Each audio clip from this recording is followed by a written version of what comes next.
আল্লাহ তাআলার নিষেধাজ্ঞা এবং আদেশ, আল্লাহর আদেশ নিষেধগুলো জেনে রাসূলের তরিকা অনুযায়ী সাহাবায়ে কেরামের নমুনায় জীবন যাপন করার নাম হলো ইবাদত। সুতরাং সেখানে নামাজ আসবে, হজ আসবে, যাকাত আসবে, দান সদকা আসবে।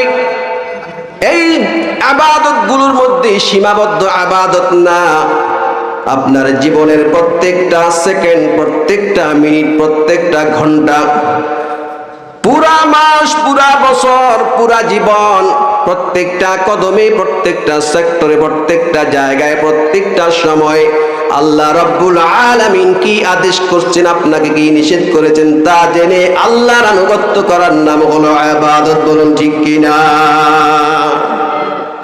এই হলো ইবাদত। কিন্তু আমরা ইবাদত বলতে ভুল বুঝেছি।